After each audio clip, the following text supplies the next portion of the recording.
안녕하세요. 책 읽는 보라입니다. 오늘은 모파상의 목걸이를 읽어드리겠습니다. 목걸이, 모파상. 그 여자는 아름답고 매력이 넘쳤지만 어쩌다 조물주의 착오로 가난한 하급 공무원의 가정에 태어났다. 자기 몫으로 마련된 토지도 없고 아무런 희망도 가질 것이 없었다. 그렇다고 돈이 많거나 지체 높은 남자에게 알려져 있지도 않았다. 따라서 사랑이나 청혼을 받을 길도 없고 하여 할 수 없이 문교부에 근무하는 하급 공무원에게 시집을 가게 되었다. 그리하여 화려하게 몸치장을 할 만한 여유도 없어 소박한 차림을 하고 있었다. 그러나 이런 처지에 있는 여자들이 다 마찬가지지만 결코 그런 환경에 만족을 느낄 수는 없었다. 여자란 신분이나 가문이 문제가 아니라 우아하고 아름답고 매력만 있으면 얼마든지 훌륭한 가문을 대신할 수 있는 것이다. 천성이 우아하고 마음씨가 착하면 그것으로 능히 특권 계급이 될 수도 있는 것이다. 따라서 평민의 딸이라 할지라도 얼마든지 귀족의 딸들과 어깨를 나란히 할 수 있다는 말이다. 그녀는 자기야말로 이 세상에서 온갖 쾌락과 사치를 즐기기 위해 태어난 사람이라 여기며 때 묻은 가구를 볼 때마다 마음이 괴로웠다. 이러한 것은 자기와 같은 환경의 여자들 같으면 별로 의식하지 않았을 테지만 그녀만은 마음이 아프고 화가 났다. 그리하여 식모 노릇을 하고 있는 브루터뉴 태생의 계집애를 보고만 있어도 서글픈 생각과 미칠 것만 같은 몽상이 머릿속을 어지럽히는 것이다. 그녀는 동양식 장식이 걸리고 높은 청동 촛대에 촛불이 휘황하며 짧은 바지를 걸친 두 하인이 활활 타오르는 난로의 후끈한 열기에 졸음이 와서 안락의자에서 자고 있는 조용한 응접실을 머릿속에 그려보는 것이었다. 이어서 옛 비단으로 장식한 넓은 살롱을 상상해 보았다. 값지고 진귀한 장식들이 달려있는 아름다운 가구하며 뭇 여성의 선망을 받고 있는 사교계의 인기 있는 남성들과 친한 친구들과 모여 저녁 식사를 하며 이야기를 즐기도록 마련된 향취 있고 아담한 방을 상상해 보는 것이었다. 저녁 식사 때 벌써 사흘째나 빨지 않은 테이블 보자기를 펴놓은 둥근 식탁에 앉아 마주 앉은 남편이 수프 뚜껑을 열고 "아, 훌륭한 수프로군" 하고 기뻐하는 소리를 듣자 그녀는 다시금 호화로운 만찬의 광경을 그려보는 것이었다. 번쩍거리는 은그릇들, 성경의 숲속에 나오는 기이한 새들과 고대의 인물들을 그려넣은 벽화, 눈부신 그릇에 담긴 산의 진미, 불그레한 생선이나 들꽁의 고기를 뜯으면서 정담을 나누는 남녀들의 모습이 그녀의 눈앞에 아물거렸다. 그녀에게는 이렇다 할 옷도 보석도 없었다. 그런데 그녀가 가장 사랑하는 것은 옷과 보석이었다. 자기는 그런 것들을 위해 세상에 태어났다고 생각했다. 그토록 그녀는 인생을 향락하고 싶었다. 모든 남성들의 인기를 독점하고 사랑을 받고 싶었다. 그녀에게는 부유한 친구 한 사람이 있었다. 학교 시절의 동창이었다. 그녀는 친구를 찾아가고 싶지 않았다. 그녀로서는 그 친구를 만나는 것이 마음 아픈 일이었던 것이다. 그 친구를 만나고 집에 돌아오면 의례 며칠 동안은 슬픔과 비관에 젖어 종일토록 울곤 하였다. 어느 날 저녁이었다. 남편이 자랑스러운 얼굴로 커다란 봉투를 한 장 들고 들어왔다. "이거 당신에게 오는 거요." 하고 남편이 말하였다. 그녀는 얼른 봉투를 뜯고 그 속에 들어있는 한 장의 카드를 꺼냈다. 카드에는 이런 말이 적혀 있었다. 문교 장관 조르주 랑포나 부처는 1월 18일 월요일 저녁에 장관 관저에서 야회를 개최하오니 로아젤 부처께서 참석해 주시기 바랍니다. 남편은 자기 아내가 기뻐서 어쩔 줄 몰라 하리라고 생각하였으나 뜻밖에도 기뻐하기는커녕 오히려 그 초대장을 테이블 위로 내던지며 중얼거렸다. 이걸 나더러 어떻게 하라는 거예요? 아니 여보, 나는 당신이 기뻐서 어쩔 줄 몰라 하리라고 생각했는데 그게 무슨 말이오? 당신은 별로 외출하지도 못했으니 좋은 기회라고 생각하오. 이것을 얻으려고 얼마나 애썼는지 알아요? 직원들이 저마다 서로 얻으려고 했지만 몇 장도 차례가 되지 않았소. 아무튼 그날 가면 정부의 고관들을 모두 볼 수 있을 거요. 그녀는 성난 눈초리로 남편을 노려보더니 마침내 참을 수 없다는 듯이 쏘아붙였다. 대관절 무슨 옷을 몸에 걸치고 가란 거예요? 남편은 거기까지는 미처 생각을 못하였다. 그래서 그는 이렇게 중얼거렸다. 아니 저 극장 갈 때 입었던 옷이 있지 않소? 내 눈에는 그 옷이 퍽 좋아 보이던데. 그는 더 말을 잇지 못하였다. 아내가 울고 있었던 것이다.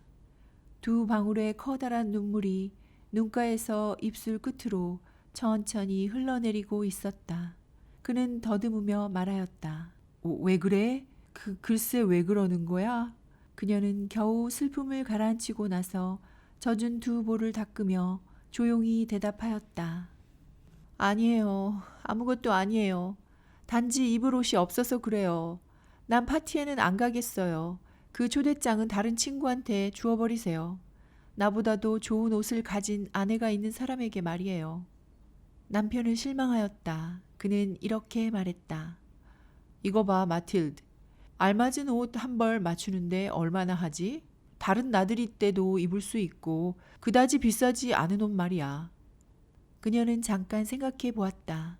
얼마나 요구해야 그 검소한 공무원 생활을 하는 자기 남편이 단박에 거절해버리지 않고 놀라서 소리를 지르지도 않을까 하고 값을 따져보는 것이었다.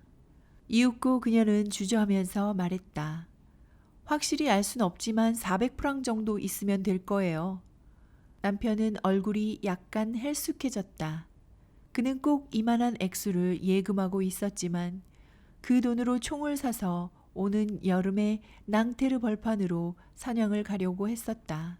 일요일마다 그곳에 가서 종달새 사냥을 하는 몇몇 친구들과 동행할 예정이었다. 그러나 그는 이렇게 대답했다. 그래, 내 400프랑 줄 테니 멋진 옷을 맞추도록 해. 무도회의 날짜는 점점 다가왔다. 르와젤 부인은 걱정과 근심에 쌓여 있었다. 옷은 거의 다 되어 있었다. 어느 날 저녁 남편이 이렇게 물었다. 왜 그러지? 당신 요즘 아주 얼빠진 사람 같구려. 그녀는 대답했다. 나는 몸에 붙일 보석도 패물도 아무것도 없으니 이런 딱할 때가 어디 있어요. 내 모양이 얼마나 꼴사납겠어요. 차라리 그 파티에는 가지 않는 것이 좋겠어요. 남편이 말하였다. 생활을 달고 가구려. 요즘은 그것도 아주 멋져 보이더군. 10프랑만 주면 예쁜 장미꽃 두세 송이는 살 수 있을 거야. 그녀는 고개를 가로저었다. 싫어요. 돈 많은 여자들 틈에서 가난하게 보이는 것처럼 창피한 일이 어디 있어요. 그러자 남편은 큰 소리로 말하였다. 당신도 참 딱하군. 그 당신 친구 포레스티의 부인 있잖아. 그 여자에게 찾아가서 보석을 좀 빌려달라고 하구려. 그런 정도의 편리를 못 봐줄 사이는 아닐 테니까. 그녀는 기쁨에 넘쳐 소리를 질렀다. 그렇군요. 미처 그 생각을 못했어요. 다음 날 그녀는 친구의 집을 찾아가 딱한 사정을 이야기하였다. 포레스티의 부인은 거울이 달린 의자 앞에서 큼직한 보석 상자를 들고 와 열어 보이며 르와젤 부인에게 말하였다. 자, 골라봐봐. 그녀는 먼저 몇 개의 팔찌를 자세히 보았다.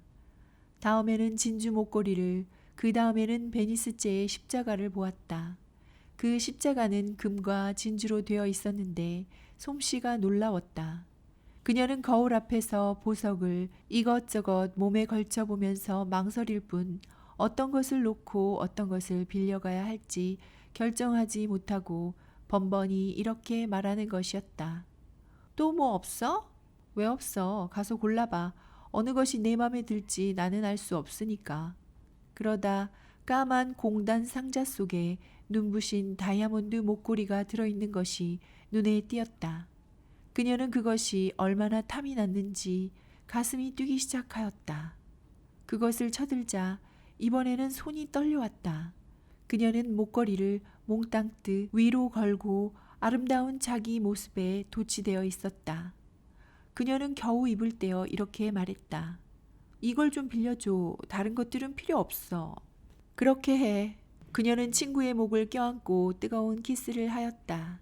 그리고 목걸이를 가지고 어떻게 집으로 돌아왔는지도 몰랐다. 드디어 무도의 저녁이 돌아왔다. 르와젤 부인은 크게 인기를 모았다. 그녀는 어느 여자보다 아름답고 우아하고 맵시가 있었으며 언제나 미소를 담고 기쁨에 도취되어 있었다. 모든 남자들이 그녀를 바라보고는 저마다 이름을 부르며 소개를 받으려 하였다. 비서관들은 모두 그녀와 춤을 추고 싶어 하였다. 장관까지도 그녀를 유심히 바라보았다. 그녀는 흡족한 기분으로 춤을 추었다. 자신의 미모가 가져온 승리와 성공의 영광, 온갖 찬사와 감탄, 소생하는 정욕과 여성들한테는 한없이 달콤하고 완전 무결한 최고의 승리로 이루어진 행복의 구름 속에서 기쁨에 만취되어 모든 것을 잊고 있었다. 그녀는 다음날 새벽 4시쯤 되어서야 파티에서 나왔다. 남편은 자정부터 조그만 응접실에서 세 사람의 친구들과 같이 졸고 있었다. 이들의 부인들은 각자가 그동안 마음껏 쾌락에 도취해 있었던 것이다. 남편은 돌아올 때를 생각하여 가져온 평상시의 낡은 웃옷을 아내의 어깨에 걸쳐 주었다. 그 초라한 웃옷은 아무래도 야회복과는 어울리지 않았다. 그녀도 그것을 느끼고 값진 털옷으로 몸을 치장한 다른 여자들의 눈에 띄지 않도록 몸을 피하였다. 르와젤은 아내를 불렀다. 잠깐 기다려. 이대로 밖으로 나가면 감기에 들 테니까. 내가 나가서 마차 한 대를 불러올게. 그러나 아내는 남편의 말을 전혀 귀담아 듣지 않고 빠른 걸음으로 층계를 총총히 내려갔다. 두 사람은 거리로 나왔다. 그러나 마차는 한 대도 눈에 띄지 않았다. 남편은 멀리 지나가는 마차를 보고는 큰 소리로 불렀으나 소용이 없었다. 두 사람은 상심하여 달달 떨면서 세느강 쪽으로 내려갔다. 그때 마침 강가에서 밤에나 나다니는 낡은 마차 한 대를 발견했다.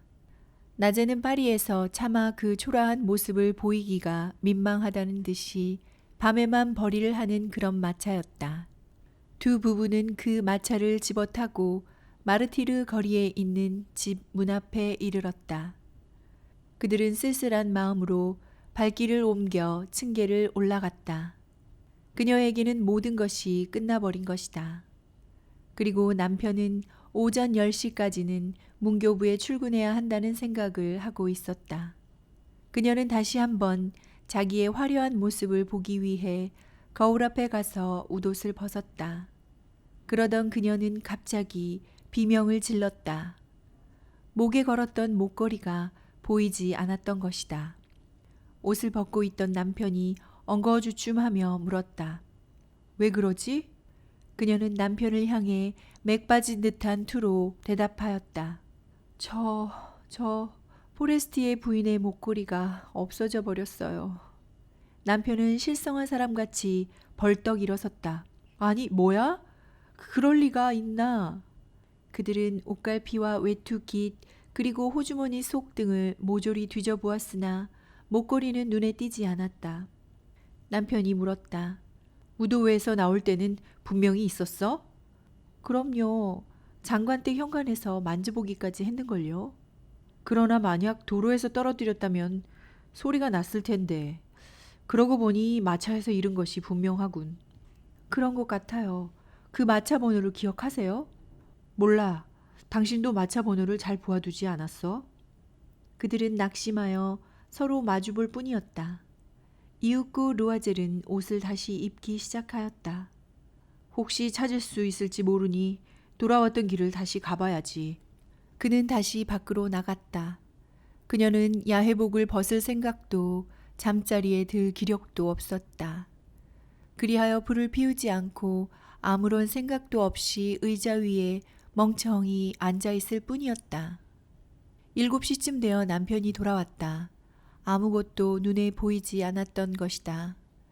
그는 경찰국과 신문사에 달려가서 현상을 걸고 광고도 내었다. 그리고 작은 마찰을 부리는 회사를 모두 찾아보고 조금이라도 가망이 보이는 곳은 샅샅이 찾아다녔다. 아내는 이 끔찍스러운 재난 앞에서 넋을 잃고 하루 종일 남편을 기다리고 있었다. 저녁 때가 되어서야 르와젤은 눈이 푹 꺼진 헬쑥한 얼굴로 돌아왔다. 그는 아무것도 보지 못하였다. 당신 친구한테 편지라도 써야 할까봐. 목걸이의 고리가 망가져서 고치는 중이라고. 그렇게 하면 다시 이곳저곳 찾아다닐 수 있는 여유를 얻게 될 테니까. 부인은 남편이 부르는 대로 받아 적었다. 일주일이 지나자 그들은 모든 희망을 잃고 말았다. 그리고 이 며칠 사이에 5년이나 더 늙어 보이는 르와젤은 말하는 것이었다. 어떻게 해서든 그 보석을 돌려줘야지. 다음날 부부는 보석 목걸이가 들어있던 빈 상자를 들고 그 안에 적힌 상호의 보석상을 찾아갔다. 보석상 주인은 여러 권의 장부를 찾아보더니 이렇게 말하였다. 부인, 그 목걸이는 저희 집에서 사간 것이 아닙니다. 저희는 다만 상자만 팔았나 봅니다. 두 사람은 잃은 것과 똑같은 보석을 구하기 위해 그 기억을 더듬으며 보석상마다 찾아다녔다. 부부는 슬픔과 근심에 젖어 환자처럼 보였다. 이윽고 이들 부부는 팔레 로아이알의 어느 보석상에서 그들이 찾던 것과 똑같아 보이는 다이아몬드 목걸이를 찾아냈다. 값은 4만 프랑이었으나 3만 6천 프랑이면 팔겠다고 하였다. 그들은 사흘 안으로 틀림없이 살 터이니 다른 사람한테 팔지 말라고 통사정하였다.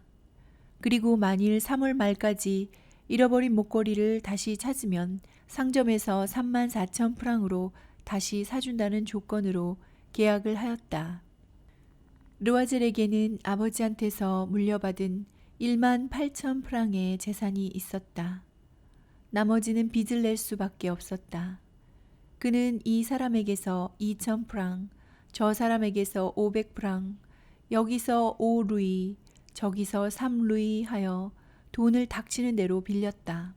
차용 증서를 쓰고 재산은 모조리 잡히고 고리 대금은 물론 모든 대금업자와 거래를 텄다.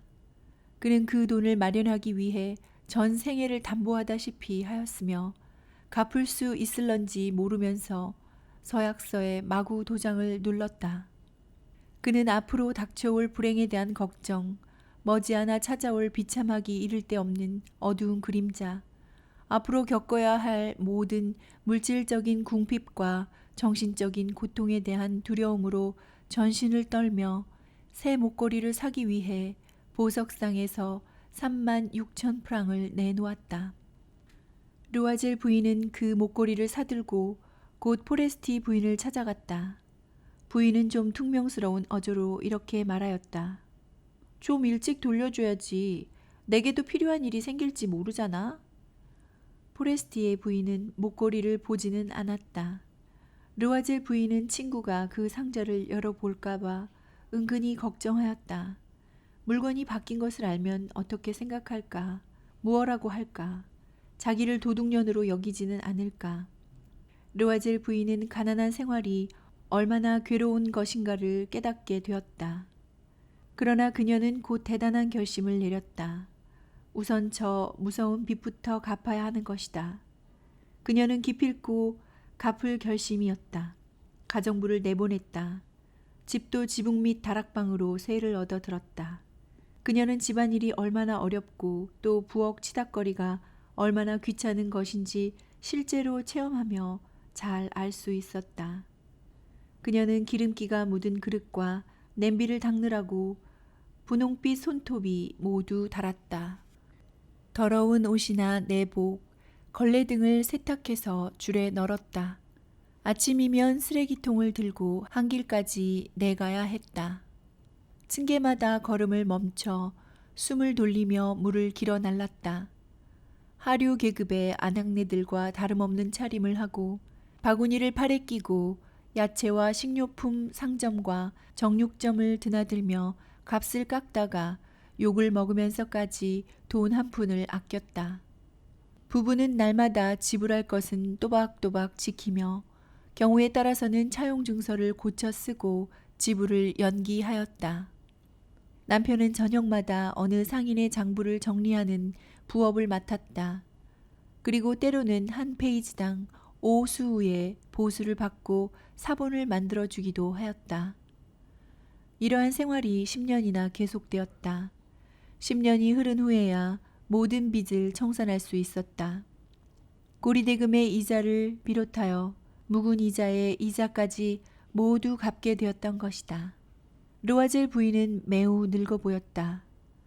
머리는 빗질을 제대로 하지 않아 덥수룩해지고 치마는 구겨지고 뻘개진 손으로 마루를 닦고 커다란 목소리로 떠들어대었다.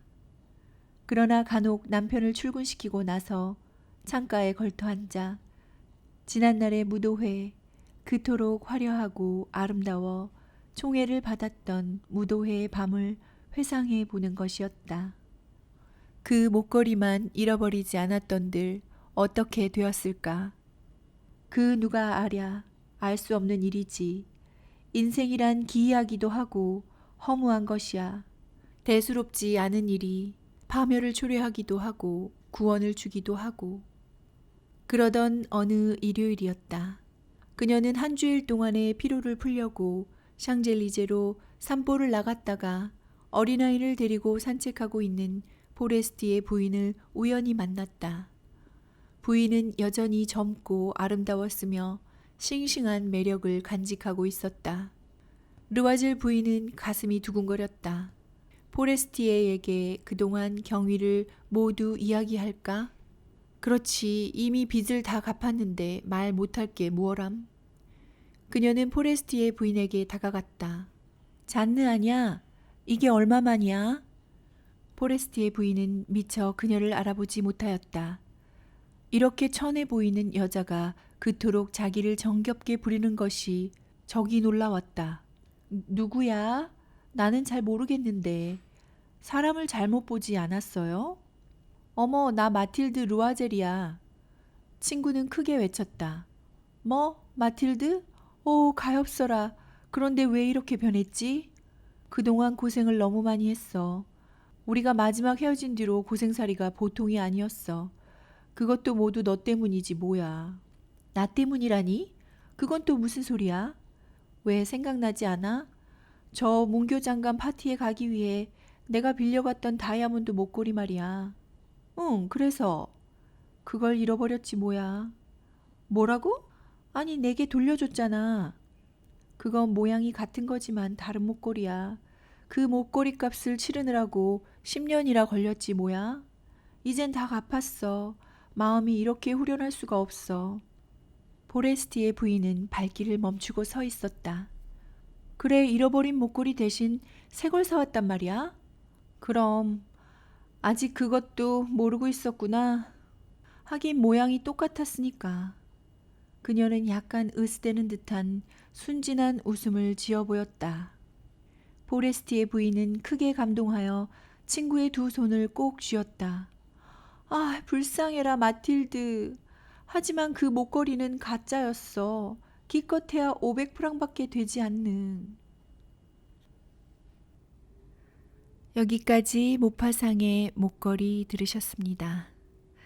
아휴, 정말 한숨이 나오는 너무 안타까운 이야기가 아닌가 싶습니다. 미련한 이 부부들은 엉뚱한 계기로 빚을 지게 되고 그 빚을 갚기 위해서 10년 동안이나 고생하면서 허송세월을 하게 되는데요. 한때의 허용이 가져오는 엄청난 대가를 풍유적으로 그린 너무나 유명한 모파상의 목걸이였습니다. 지금까지 책 읽는 보라였습니다. 여러분의 구독, 좋아요, 알림 설정, 댓글은 저에게 큰 힘이 됩니다. 오늘도 행복하세요.